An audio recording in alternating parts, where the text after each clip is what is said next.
बोलिए राम बांके बिहारी लाल की जय। सीता जी यदि महान पतिव्रता न हो तो मैं नरक में पड़ूं, मेरी दुर्गति हो, ये वाल्मीकि जी ने कहा राम के दरबार में। यहाँ से हमने कथा थोड़ी थी, यहीं से शुरू कर रहे हैं। श्री सीता जी का स्मरण हुआ और ऋषि वाल्मीकि का हृदय द्रवीभूत हो गया। उन ऋषि ने श्री सीता जी का बहुत बखान किया और अयोध्या की प्रजा को बहुत उलाना दिया। वह आवेश में आकर बोलने लगे, अयोध्या के लोग कैसे हैं, मुझे खबर नहीं पड़ती, लोगों को लज्जा भी नहीं आती, ये लोग मनुष्य हैं या राक्षस हैं, कोई विचार ही नहीं करता।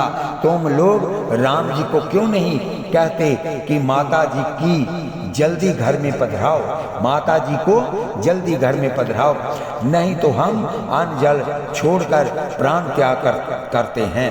आज तो बोलते बोलते ऋषि ने राम जी को भी उलाना दिया, राम जी को भी बहुत सुनाई।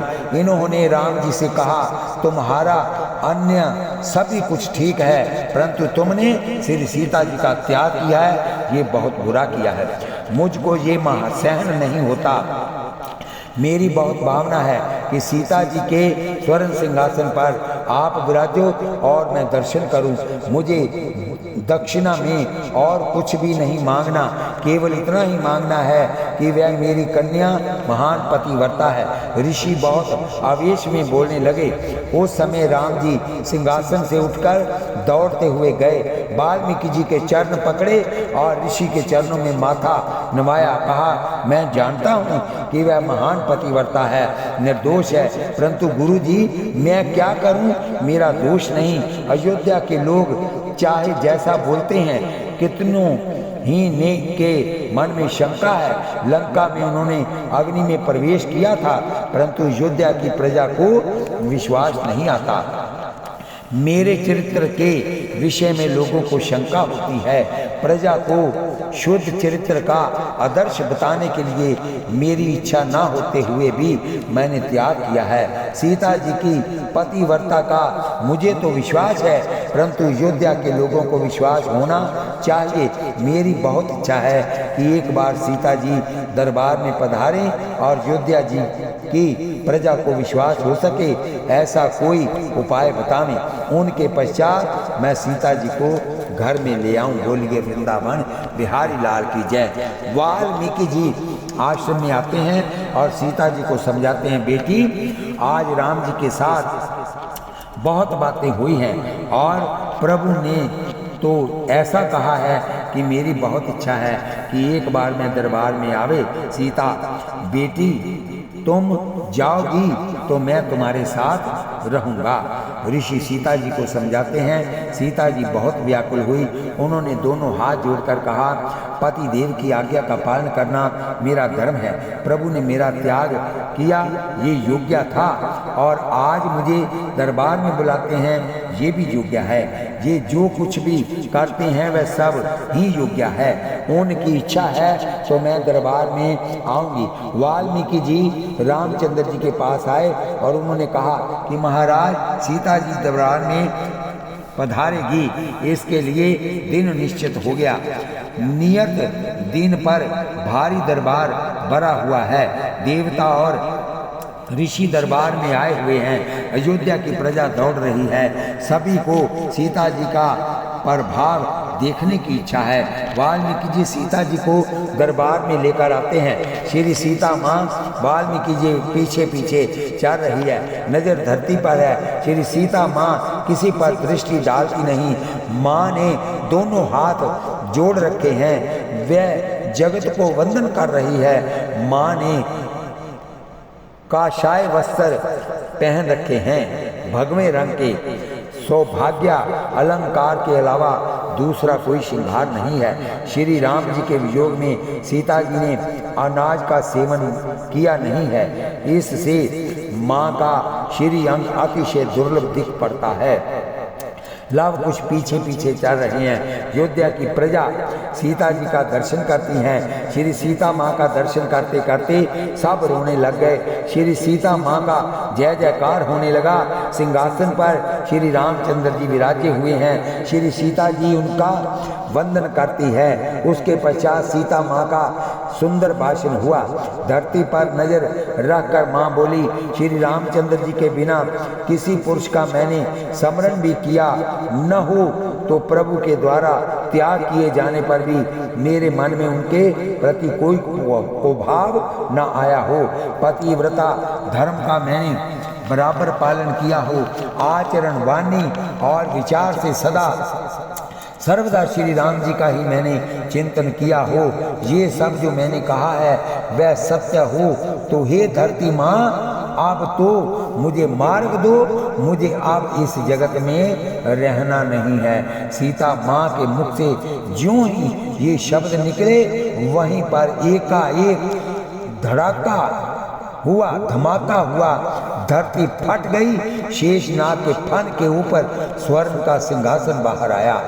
श्री भूदेवी ने श्री सीता माँ को उठाकर सिंहासन पर पधराया और कहा, ये जगत अब तुम्हारे रहने योग्य नहीं है। लोगों को सम्मान देना आता ही नहीं। सिंहासन पर ज्यों ही सीता जी विराजी, लव कुश बहुत घबराकर दौड़ते गए। हमारी माँ कहाँ जाती है?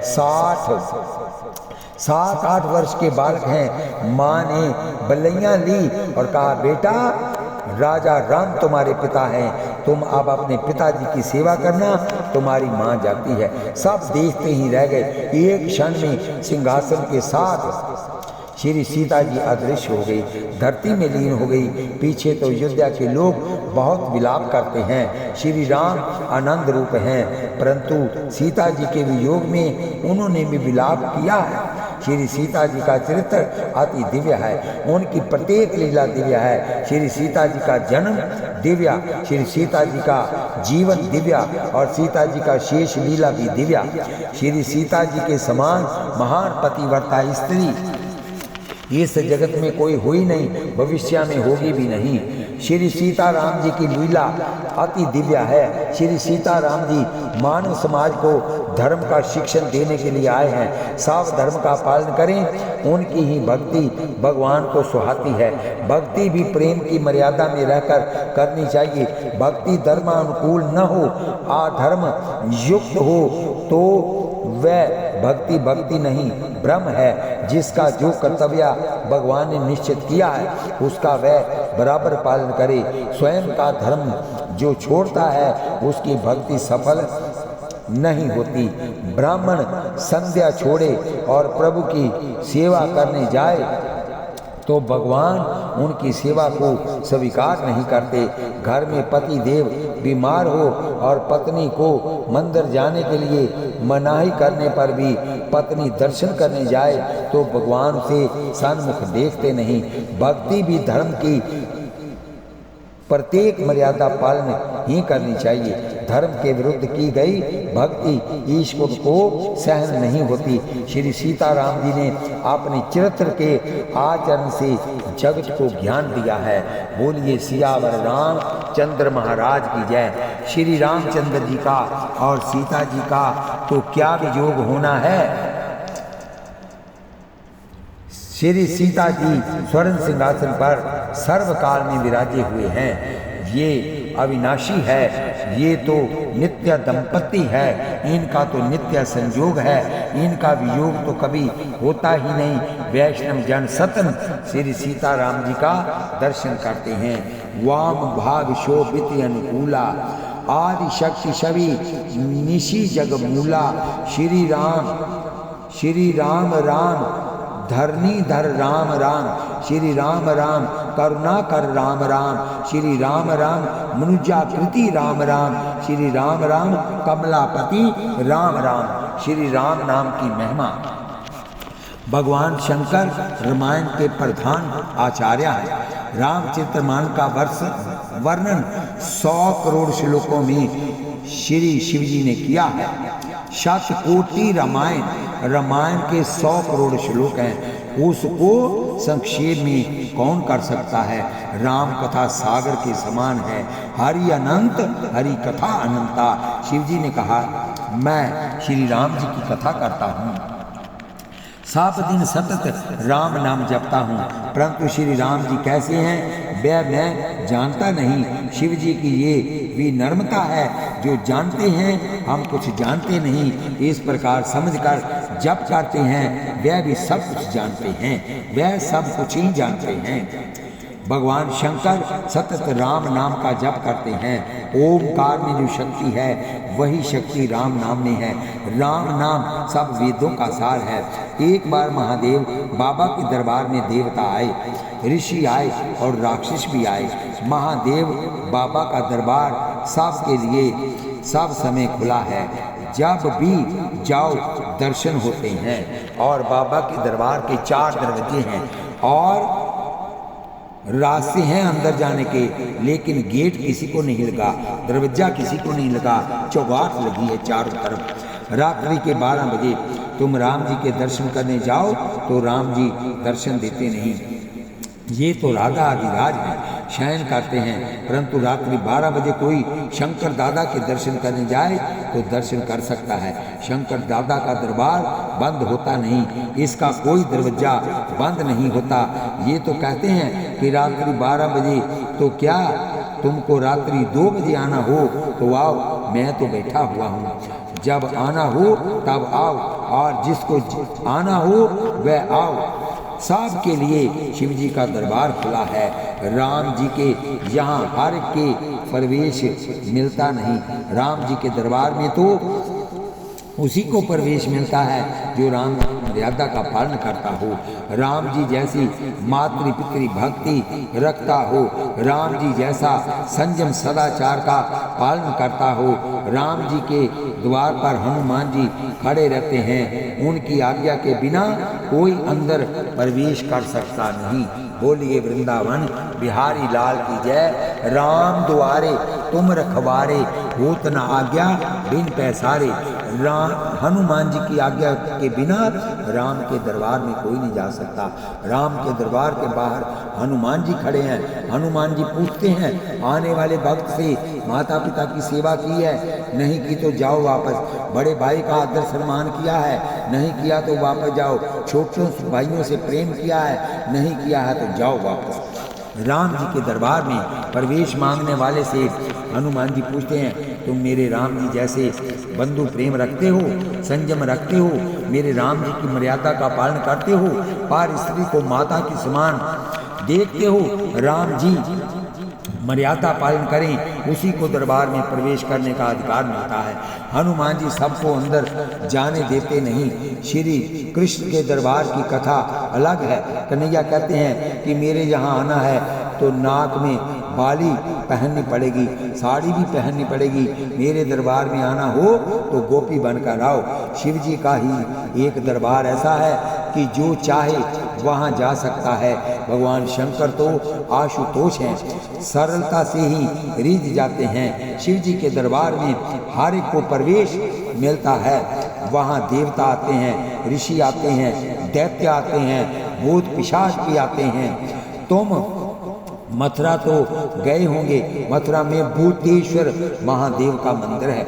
वहाँ के ब्राह्मण ऐसा कहते हैं कि वहाँ सारे दिन तो देवता ऋषि पूजा करते हैं, परंतु रात्रि 11 बजे के पीछे वहाँ भूत आते हैं, प्रेत आते हैं। जितने संसार के पशु पक्षी जानवर, रेंगने वाले, चलने वाले, सब भगवान शंकर के दरबार में रात के 12 बजे के बाद आते हैं और शिव जी की आराधना करते हैं। भगवान शंकर तो सब के स्वामी हैं, जीव मात्र के ऊपर इनकी कृपा दृष्टि है। शिव जी का दरबार सब के लिए खुला ना होता तो बेचारे भूत पिशाच कहाँ जाते। शिव जी के दरबार में देवता ऋषि रामायण मांगने आए, वहाँ राक्षस भी आए और उन्होंने कहा महाराज हमको रामायण पाठ करना है, सो आप हमको रामायण दो। राक्षस भी रामायण का पाठ करते हैं, परंतु आजकल के मनुष्य रामायण का पाठ करते नहीं। कितने ही लोग तो उपन्यास, श्रृंगार की कथा बहुत पढ़ते हैं और मन को बिगाड़ते हैं, जीवन को बिगाड़ते हैं। जब तुमको फुर्सत मिले तब रामायण पाठ करो, तुम्हारा पाप भस्म होगा। श्री हनुमान जी महाराज तुम्हारे ऊपर कृपा करेंगे।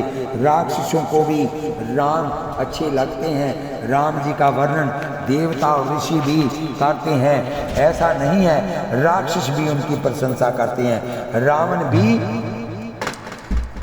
राम जी का बखान करते हैं। ये प्रसंग पहले आ चुका है।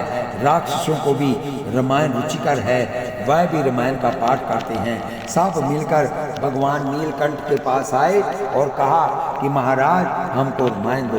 रामायण के श्लोक हैं 100 करोड़ और लेने वाले हैं 3 देवता, दैत्या और ऋषि। शिव जी ने श्लोकों का समान बंटवारा किया तो हर एक के भाग में 33 करोड़ 33 लाख 33,333 श्लोक आए। कुल 99 करोड़ 99 लाख 99,999 श्लोक वितरित हुए। उन 100 करोड़ों में से एक श्लोक बाकी बचा। ये जो एक श्लोक बचा हुआ था उसको भी तीनों मांगने लगे। देवताओं ने कहा हमें दो, ऋषियों ने कहा हमें दो, राक्षसों ने कहा हमें दो। एक श्लोक के लिए तीनों झगड़ने लगे। शंकर दादा को झगड़ा जरा भी पसंद नहीं। मंदिर में कहीं कला करना नहीं, मंदिर में जोर से बोलना नहीं। प्रभु के दरबार में तो पशु पक्षी भी बैर को भूल जाते हैं और प्रेम से साथ बैठते हैं। मालिक को झगड़ा पसंद नहीं। कितने ही लोग मंदिर में जाकर अपना पक्ष ऊंचा करते हैं। मंदिर में सबको प्रेम से देखो, सबके साथ प्रेम से बोलो। कोई बहुत जोर से बोलता है तो लाला को बुरा लगता है कि ये यहाँ मारा मारी करने आया है क्या। कन्हैया तो बहुत कोमल है। शंकर भगवान के दरबार में तुम दर्शन करोगे तो ध्यान में आवेगा कि शत्रु होते हुए भी जीव एक ही जगह एकत्रित हैं। शत्रु होते हुए वैर को विसार रखा है। शिव जी के दरबार में गणपति महाराज हैं, उनका वाहन है मूषक। शिव जी के गले में सांप है और सर्प मूषक का जन्म सिद्ध वैरी है। सर्प मूषक को देखते ही दौड़ पड़ता है और चूहे को मार डालता है, परंतु शिव मंदिर में तो उन्होंने वैर बुला रखा है। प्रेम से सब साथ बैठे हैं। भगवान शंकर के वाहन है नंदीश्वर और माता पार्वती जी के वाहन शेर हैं। आदि शक्ति जगदम्बा सिंह वाहिनी है।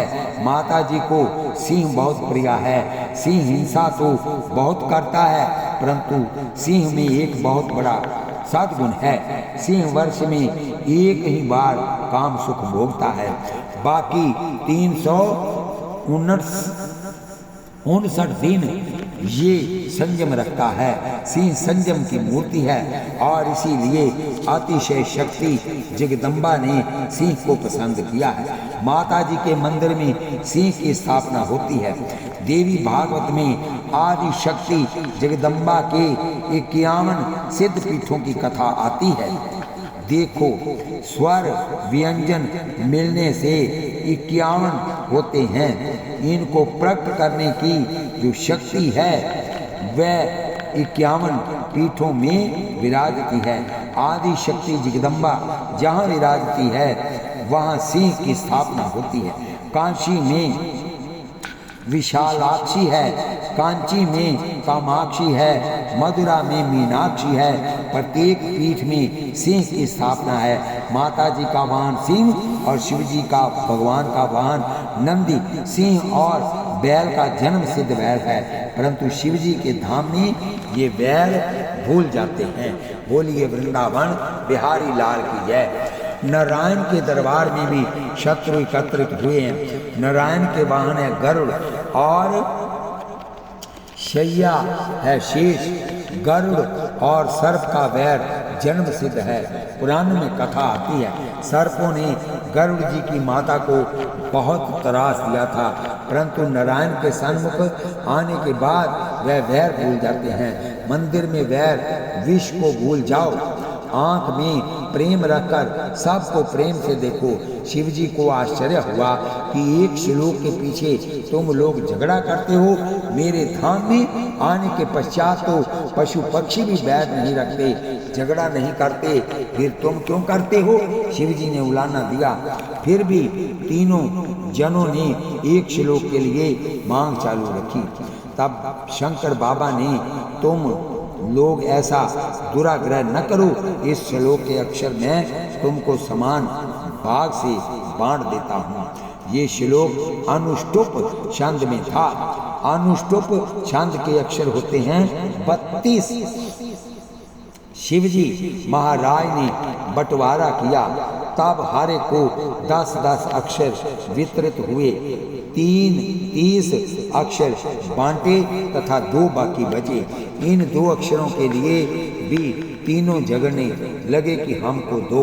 शंकर दादा ने अंत में कहा, ये 2 अक्षर अब मुझे किसी को देने नहीं, ये 2 अक्षर मैं अपने कंठ में रखूंगा और बंटवारा करने वाले को भी कुछ ना कुछ मिलना चाहिए। ये 2 अक्षर ही राम नाम है, सब वेदों का सार है, अति सर्र है, बहुत मधुर है। राम नाम में अमृत से भी अधिक मिठास है। ये तो जो राम नाम अमृत का पान करता है उसी को खबर पड़ती है। शिवजी ने कहा, ये राम नाम मैं किसी को दूंगा नहीं, मैं कंठ में धारण करूंगा। शिवजी के कंठ में राम नाम है, इसलिए शिवजी विष पी गए। वह विष भी अमृत बन गया। जब उन्होंने विष पिया तो अंदर ले जाते हुए बोला रा, सारा विष अंदर चला गया। फिर बोला माँ, रा और माँ के बीच में शंकर भगवान ने विष को रख दिया। नाम प्रभाव जान शिवनी को, काल कोट फल दीन अमी को। जो संसार में आता है उसको जहर तो पीना ही पड़ता है, परंतु पुत्र तुम्हारा कहा न करे और सामने उत्तर दे तो तुमको जहर जैसा लगेगा। प्रतिदिन परिस्थिति ही जहर है, तुम्हारी कोई निंदा करे तो तुमको जहर जैसा लगेगा। संसार में निंदा, व्याधि, अपमान इत्यादि जहर है। जब जब जीवन में दुख आवे, जहर पीने का प्रसंग आवे, तब तब राम नाम अमृत का पान करना, राम नाम का जप करना, जिससे जहर भी अमृत बन जाएगा। भगवान शंकर तो हर समय राम नाम कंठ में रखते हैं, राम राम राम करते हैं। तुम राम राम नहीं परंतु श्री राम इस तरह श्री के साथ राम नाम लेना। शंकर दादा को तो लक्ष्मी की जरूरत नहीं, इसलिए श्री को छोड़कर अकेले राम नाम को पकड़ रखा है, परंतु हमें तो लक्ष्मी की बहुत जरूरत रहती है, इसलिए हमें केवल राम राम ना करके श्री राम रटना चाहिए। श्री शब्द का अर्थ होता है लक्ष्मी, श्री शब्द का अर्थ होता है श्री सीता जी, श्री लक्ष्मी जी। श्री जिसके साथ लग गया उसका मतलब है पहले लक्ष्मी बाद में वो। राम नाम में दिव्य शक्ति है। राम नाम की महिमा कौन वर्णन कर सकता है। श्री राम नाम जपताम सब कष्ट जाए, श्री राम नाम भजताम सुख सर्व थाए। परमात्मा के नाम के साथ प्रीति करोगे तो धीरे धीरे जीवन सुधरेगा, मन की शांति मिलेगी, तुम्हारा कल्याण होगा। परमात्मा के नाम में प्रीति ना हो तब तक संसार की आसक्ति छूटती नहीं, संसार का मोह छूटता नहीं। प्रभु के नाम में सतत रचे पचे रहो। नाम जहाँ है वहाँ किसी न किसी दिव्य दिवस स्वरूप भी प्रकट होगा। संसार में रहकर मन की पवित्रता जाननी हो तो परमात्मा के नाम के साथ प्रीति करो। बोलिए बांके बिहारी लाल की जय, बोलिए श्याम सुंदर की जय। श्री राम श्री श्याम। आप इनकी कथा सुनिए। राम नाम का सतत जप करो और राम जी की सेवा करो। राम जी की सेवा अर्थात राम जी की मर्यादा का पालन। राम जी की मर्यादा का पालन करोगे तो तुम्हारे मन का रावण अर्थात काम मरेगा, तुम्हारे मन का काम मरेगा तो श्री कृष्ण परमात्मा आवेंगे। श्री राम जी के पीछे ही कृष्ण आते हैं।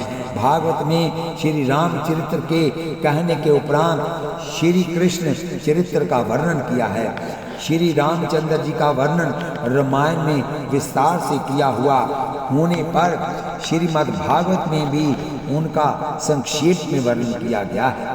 कारण ये है कि जो रामचंद्र जी की मर्यादा का पालन करता है उसको ही कन्हैया मिलता है। रावण को अर्थात काम वासना को मारे वही कृष्ण लीला का दर्शन कर सकता है। वासना दो प्रकार की है, स्थूल और सूक्ष्म। इंद्रियों में रहने वाली वासना स्थूल है और मन बुद्धि में रहने वाली वासना सूक्ष्म है। संतों का धर्म जीवन में उतारने से स्थूल वासना का तो नाश हो जाता है, परंतु मन बुद्धि में रहने वाली सूक्ष्म वासना नष्ट नहीं हो पाती।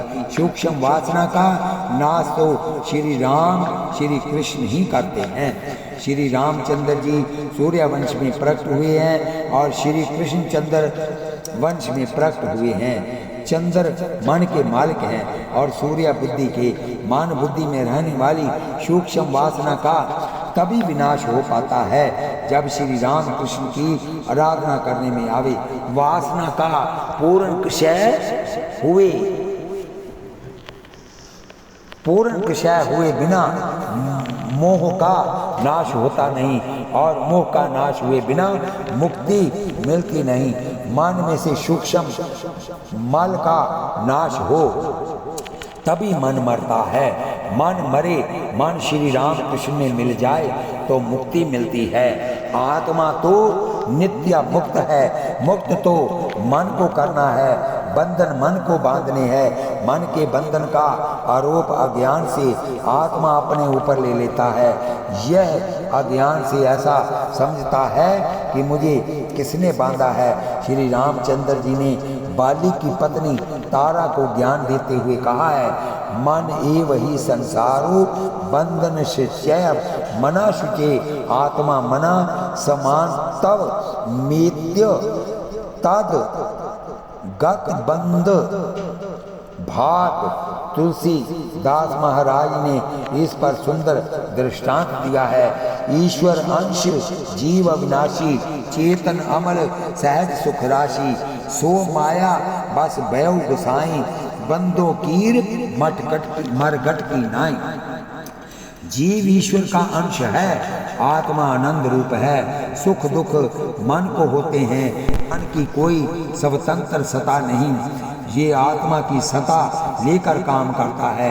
आत्मा तो साक्षी रूप है, तथापि माया के कारण अज्ञान के कारण से आत्मा सुख दुख का आरोप स्वयं में करता है। तुलसीदास जी ने तोता और बंदर का दृष्टांत दिया है। शिकारी लोग तोता और बंदर को पकड़ने की युक्ति करते हैं।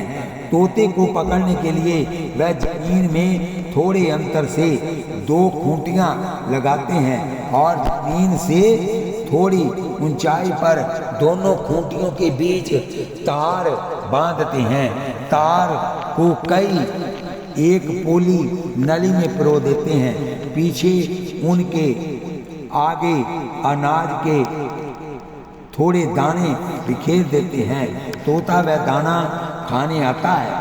स्वभाव रीति से वह ऊंचाई के ऊपर बैठने के लिए तार में पिरोई हुई नली के ऊपर बैठ जाता है, क्योंकि तोता जब खाता है तो थोड़ा ऊंची जगह पर बैठता है। इससे नली उसके भार से तुरंत फिर जाती है और तोता उल्ट जाता है, उल्टा लटकने लग जाता है। तोता स्वयं के पंजे से नली को पकड़े रहता है, परंतु अज्ञान में वह ऐसा समझता है कि नली ने इसे पकड़ रखा है। पकड़ इसकी स्वयं की ही है, परंतु ये छोड़ सकता नहीं और अंत में शिकारी इसको पकड़ लेता है। बंदर का भी शिकार इसी तरह होता है। शिकारी सांकर छोटे मुंह वाली हांडी यानी कि सुराही जमीन में गाड़ देता है। हांडी का मुंह खुला रहता है। हांडी में थोड़ा चना रखता है। बानर जल्दी में चने के लिए दोनों हाथ हांडी में डाल देता है और चने की मुट्ठी बांध भर लेता है। मुट्ठी में चना आने के कारण मुट्ठी फूल जाती है, इससे वह हाथ बाहर निकाल सकता नहीं। बानर को ऐसा लगता है कि अंदर से इसका हाथ किसी ने पकड़ रखा है। वानर को किसी ने पकड़ा नहीं। वानर को चना अतिशय प्रिय है, इसलिए चना अपनी मुट्ठी में से छोड़ देने की उसकी इच्छा होती नहीं। चना हाथ में से छोड़ दे तो तुरंत उसके हाथ बाहर निकल सकते हैं। अपने हाथ के कारण ही बंधन में पड़ता है, उस पर भी ऐसा मानता है कि किसी ने इसको पकड़ रखा है। उसी प्रकार ही ये संसार हांडी है, विषय वासना ही चने हैं। मन बंदर जैसा है। मन ने विषय वासनाओं को पकड़ रखा है, उससे वह बंधन में पड़ जाता है। मानव का बंधन इस बंदर के बंधन जैसा है। मानव को किसने बांधा है? वासनाओं के अधीन होकर स्वयं ने इस स्वयं को बांध रखा है। ईश्वर के साथ एक होना है, परंतु मन बुद्धि में रहने वाली सूक्ष्म वासना प्रभु मिलन में विघ्न करती है।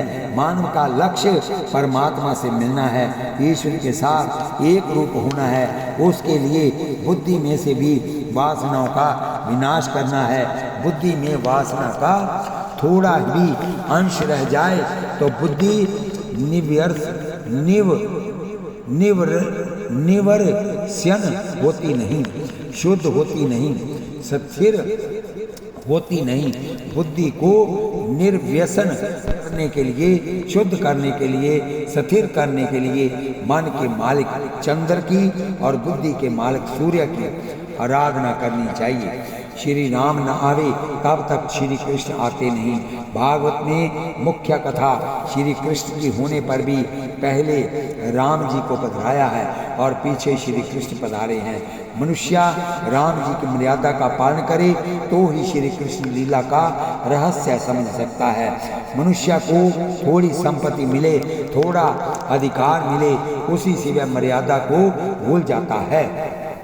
राम जी की मर्यादा का पालन ही राम जी की उत्तम सेवा है। राम जी को पधारना हो तो राम जी की मर्यादा का पालन करो। राम जी न पधारें तब तक श्री कृष्ण आते नहीं।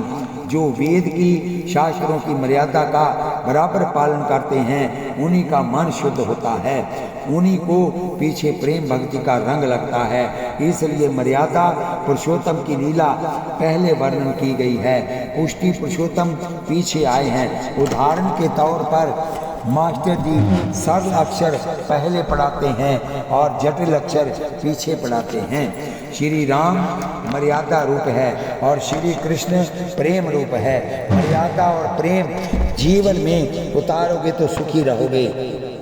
श्री राम और श्री कृष्ण एक ही हैं, दोनों साक्षात पूर्ण पुरुषोत्तम के अवतार हैं। श्रीमद् भागवत में भगवान के 24 अवतारों की कथा आती है।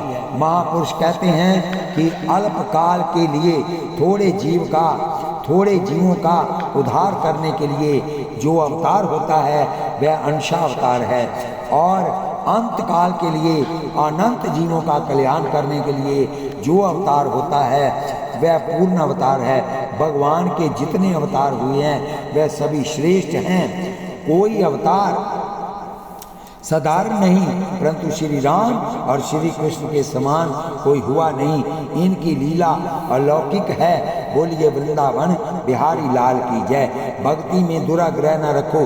श्री राम में 2 कला उठी हैं, ऐसा मत मानो। दोनों अवतार परिपूर्ण हैं। राम अवतार में राम जी ने सब कुछ किया, राक्षसों को मारा, अनेक यज्ञ किए, प्रजा को अतिशय सुखी किया, अनेक जीवों को तारा, परंतु राम जी राजा अधिराज थे, इसलिए गायों की सेवा कर सके नहीं। राम जी के यहाँ अनेक सेवक थे, इसलिए गायों की पूजा, गायों की सेवा उन्होंने राम जी को करने दी नहीं। इसी कारण से राम जी श्री कृष्ण स्वरूप में गायों की सेवा करने के लिए ब्रज में पधारे हैं। श्री राम ही कृष्ण है और श्री कृष्ण ही श्री राम है। बोलिए बांके बिहारी लाल की जय। हम कथा को यही विश्राम देते हैं और इसके आगे फिर कथा कही जाएगी।